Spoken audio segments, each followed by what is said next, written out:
This story is called A Leaf in the Shape of a Key. It was November 2nd, and leaves were falling through the air. It was the day after Tim's birthday, and he was riding his bike over the frosty grass of the garden. First, he fed the snails. There had been orange jelly at his party, and he had brought some to the snails. The snails lived near the garden pond, and they loved orange jelly. And now they ate up a whole plateful. Now Tim would have offered some of the jelly to the stone goblin who stood next to the pond on the grass. But the stone goblin did not like orange jelly. He didn't like much of anything. Maybe it was because his feet were stuck under a great rock. Now, Tim rode through the garden, and as he went by the goblin, he cried, "Would you like a ride on my bike?" The goblin's eyes flashed, as though he would like a ride very much. But that would not be possible, because the rock was much too heavy for Tim to move. Now, Tim began to reach out into the air and catch leaves and put them in his basket. He put in a red leaf, a big red leaf, a thin yellow leaf, a brown leaf, a small orange leaf, and a green leaf.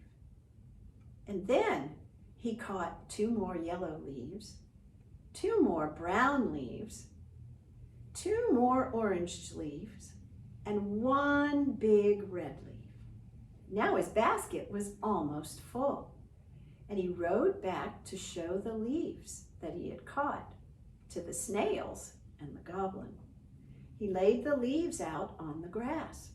"Look," he said, "I've caught 12 leaves." Now the goblin began to take an interest. "If you have caught 12 leaves all different, then that's special." The goblin began to count the leaves that Tim had caught. "Well, let's see," said the goblin. "Here's a maple leaf, and this is an oak. Here's a willow, and a beech, and an elm. This is a leaf from an apple tree, and this one comes from a cherry tree. This is a dogwood leaf, and here's a tulip poplar, and this is a sweet gum leaf, and here is a pecan leaf, and this is a hickory." "Yes, Tim, you have caught 12 leaves all different, and that's magic. Now you can have anything you want in the world." "Oh my," said Tim. "Well, I just had a wonderful birthday. I got great presents, especially this beautiful new bicycle. There's really not much of anything I want. Well, except maybe one thing." Tim thought of the little hole in the cliff above the garden pond. It was covered in thick green moss, and inside, tiny blue and white flowers grew, no bigger than pinheads. The space in the little cave wasn't much bigger than the inside of a teapot. "Oh, I would love to see inside that cave above the pond," said Tim. "And so you shall," said the goblin. "What shall I do next?" asked Tim.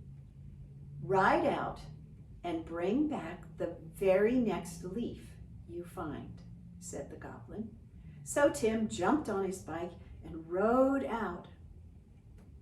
Almost immediately, a leaf floated into his basket. It was a big tan leaf in the shape of a key. Tim brought it back to the goblin.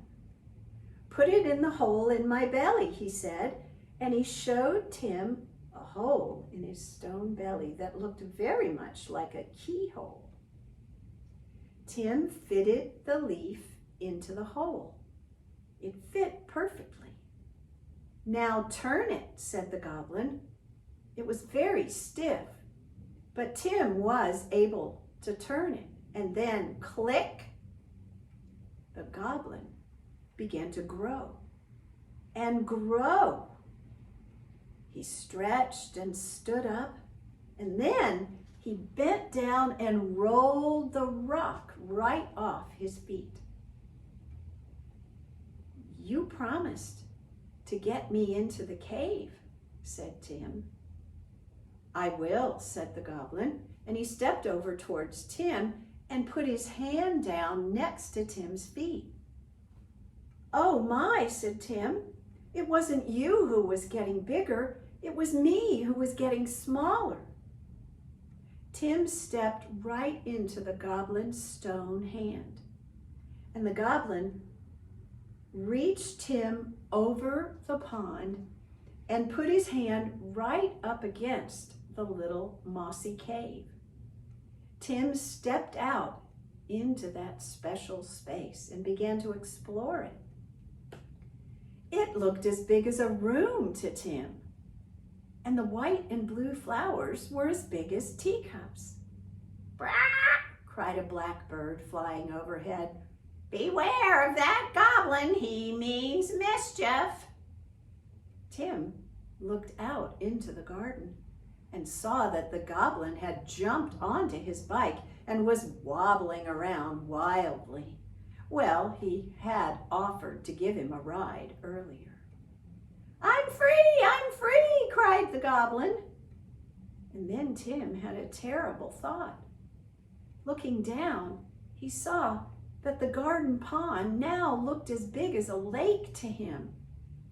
And he was so high up in the cliff, in the tiny cave. He couldn't get down by himself.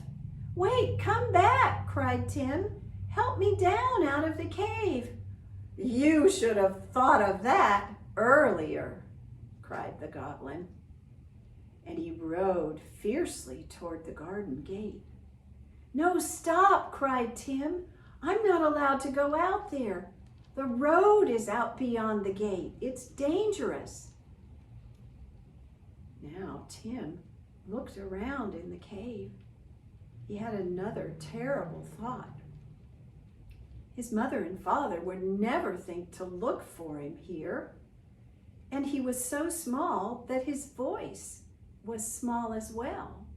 They would never hear him crying. Help me, come back, cried Tim. Ha ha, you'll never see me again, cried the goblin as he rode through the garden gate and out into the street. Tim was sad and miserable because he was so small that with every step he sank up to his knees in the wet moss. He was cold and miserable.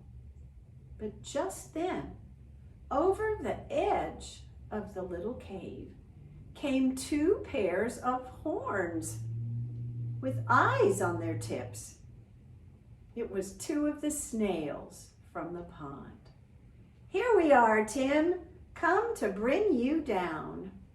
Just hold on to our shells. Tim stood between the two snails and draped his arms over their shells. Now the snails turned around and slowly began to crawl head first back down the cliff.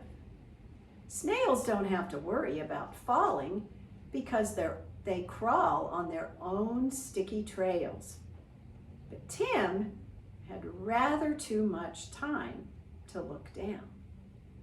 And so after he realized that, he looked instead at the yellow and pink swirls in the brown of the snail's shells and admired how cleverly they pushed out their strong necks and pulled in their muscular tails as they crawled slowly down the cliff, around the wall, around the pond. and down onto the grass next to the empty plate, which now looked as big as a room to Tim.